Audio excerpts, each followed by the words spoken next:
محمد رسول الله صلى الله عليه وسلم من كان يؤمن بالله واليوم الآخر فليكرم ضيفه أو كما قال عليه الصلاة والتسليم. கண்ணியத்திற்கும் மிகுந்த மரியாதைக்கும் உரித்தான மேலான பெரியோர்களே, வாசத்திற்குரிய சகோதரர்களே, கண்மணி நபிகள் நாயகம் ஸல்லல்லாஹு அலைஹி வஸல்லம் அவர்களின் கண்ணியமான உம்மத்துமார்களே, அருமை நாயகம் ஸல்லல்லாஹு அலைஹி வஸல்லம் அவர்களுடைய அந்த சபையில் சஹாபாக்கள் ஒவ்வொருவரும் தங்களின் விருப்பங்களை வெளிப்படுத்திக் கொண்டே இருந்தார்கள் என்பதை நாம் ஒரு 2 வாரமாக தெரிந்து வருகிறோம். அருமை நாயகம் ஸல்லல்லாஹு அலைஹி அவர்களுக்கு ஒரு 3 விஷயங்கள் பிடித்தமாக இருந்தது.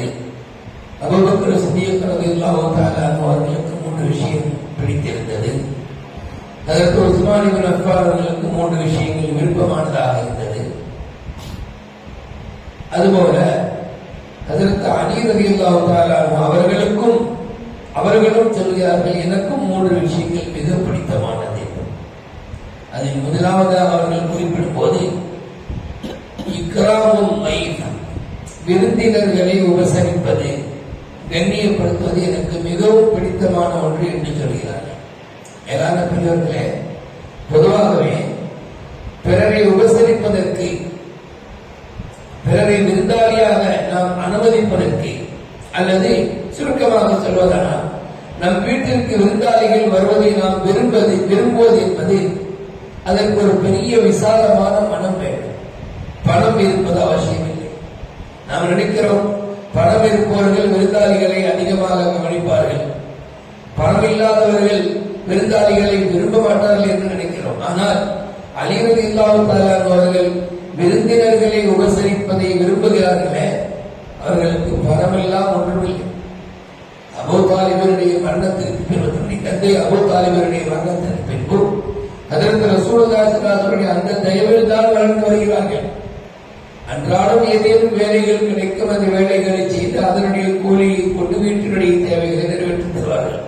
நிரந்தர வேலை என்று ஒன்றுமில்லை. ஆனால் வேலை செய்வதற்கு உடம்பிலே தெம்பும் மனதிலே தைரியம், என்ன வேலையும் செய்து விடுவார்கள்.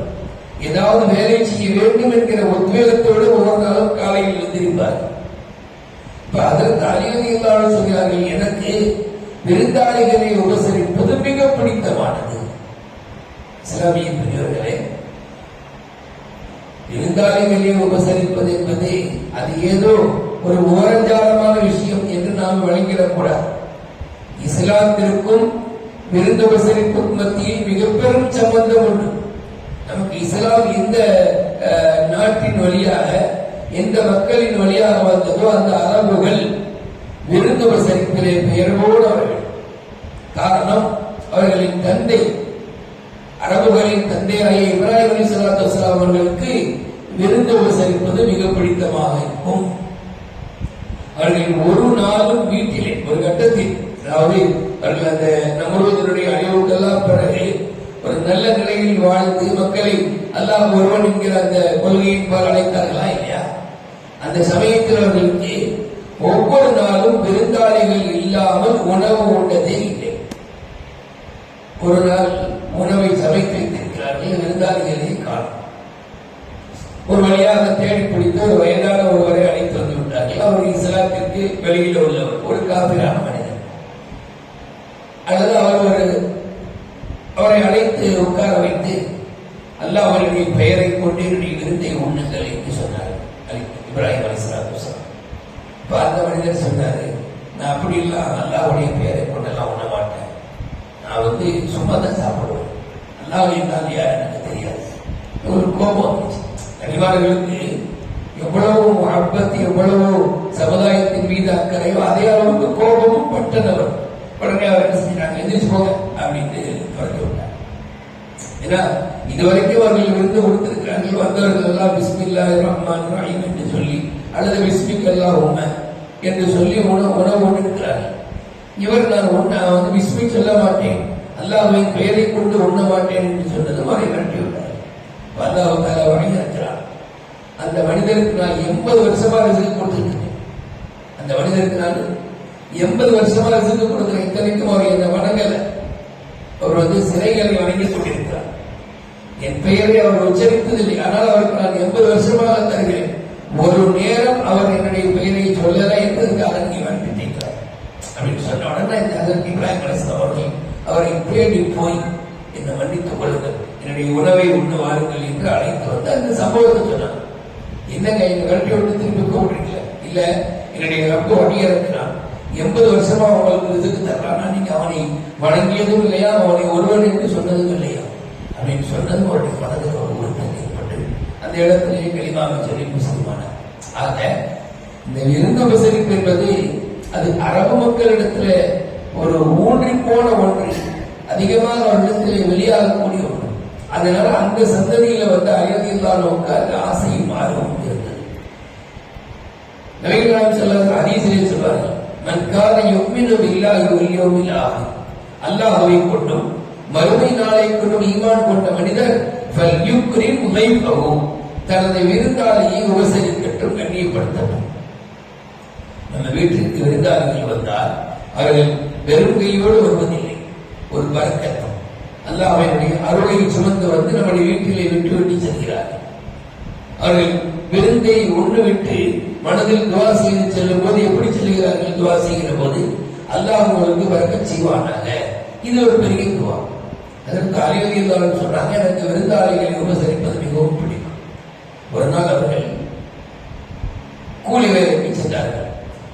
கூலி வேலைக்கு சென்று ஒரு கிட்டத்தட்ட ராத்திரி முழுக்க ஒரு தோட்டத்திலே நீரை பாய்ச்சி விட்டு காலையில் அவர்களுக்கு ஒரு 3 கிலோ கோதுமை மாவு அவருக்கு கூலியாக கிடைத்தது. அதை வாங்கி கொண்டு வந்தார்கள். கொஞ்சம் எடுத்து அந்த 3 கிலோவிலே 1 கிலோ எடுத்து அவர்கள் வீட்டிலே சமைப்பதற்காக வேண்டி ரொட்டியை மாவை பிசைந்து ரொட்டியை சுட்டுக் கொண்டிருக்கிறார்கள். ஒரு சுட்டு முடித்துவிட்டாங்க, இனிமேதான் சாப்பிட வேண்டும், இனிமேல்தான் சாப்பிட வேண்டும். வெளியிலே ஒரு மிஸ்கீன் வந்து ஏதேனும் ஒன்றை கொடுங்கள் அல்லாஹ்வுக்காக என்று கேட்கிறார். அந்த ரொட்டியை கொடுத்து விடுகிறார்கள். மறுபடியும் மாவை பிசைந்து குழைத்து அதை ரொட்டியாக தயார் செய்யும் போது இன்னொருவர், அவர் ஒரு எத்தியமான ஒருவர், அனாதையான ஒருவர் வந்து நின்று ஏதேனும் உண்ணுவதற்கு கொடுங்கள் என்று சொன்னார்கள். இப்பொழுது சுடப்பட்ட அந்த ரொட்டியை கொடுத்து விட்டார்கள். 2 முறை சரி, 3வது முறை என்ன செய்வார்கள்? அந்த மாவை அவர்கள் பிசைந்து ரொட்டியை தயார் செய்த போது ஒரு முஸ்லிக்கான கைதி ஒருவர், இஸ்லாத்திலே போர் கைதிகளில் ஒருவராக இருந்தவர், அவர் ஏதேனும் ஒன்று கொடுங்கள் என்று கேட்ட போது அவருக்கு கொடுத்து விடுகிறார். கொடுத்து விட்டு அதற்கு அலியும் அதற்கு பாத்திமா ரலியல்லாஹு அவர்களும் பசியோடு அன்றைய பொழுதை கழிக்கிறார். நேற்று ஒன்றும் வயிறார உண்ணல, நேற்று ஒன்றும் இல்லை என்பதற்காக தான் ராத்திரி வேலைக்கு போனாங்க. ராத்திரி ஒரு இடத்துல ஒரு தோட்டத்துல தண்ணீரை பாய்ச்சி அந்த கூலியில இந்த மாதிரி கோதுமையை வாங்கி வந்து அதை சமைத்து சாப்பிடலாம் என்று நினைக்கிற போது ஒவ்வொரு கட்டத்திலையும் ஒவ்வொரு ஆளாக வந்து இதை வாங்கி போயிட்டாங்க. அவங்க இந்த அமல் ரொம்ப பிடிச்சிருச்சு. விருந்தாளிகளை, மிஸ்கின்களை, வரக்கூடிய ஆட்களை, யாசகர்களை துரத்தாமல் தனக்கு பசியும் தனக்கு பட்டினியும் இருந்தும் கூட கொடுக்கிறார்கள் என்று அல்லாஹ் ரொம்ப விரும்பி குர்ஆனிலே வசனம் இருக்கிறார். வயுதைமூன தஆம அலா ஹுப்பிஹி மிஸ்கீன வ யதீம வ அஸீரா. மனமுவந்தவர்கள் மிஸ்கீன்களுக்கும் யதீம்களுக்கும் கைதிகளுக்கும் உணவை கொடுக்கிறார்கள். அல்லாஹ் புகழ்ந்து இவர்களை பற்றி தான் ஆயத்திருக்கிறார். அது மேலான பெரியவர்களே, நமக்கான செய்தி என்ன அப்படின்னா, இதுல இஸ்லாமிய பண்புகளில் ஒன்று இக்ராமுல் மைஃப், விருந்தாளிகளை உபசரிப்பது. நம்ம வீட்டிற்கு வந்தால் அவர்களுடைய பரதான நாள் என்பது ஒரு நாள். முதல் ஒரு நாள் அவர்களை கண்ணியப்படுத்த வேண்டும், முழுமையாக கண்ணியப்படுத்த வேண்டும். அவர்களுடைய ஹக்கிலே எந்த குறையும் வைத்திருக்கூடாது.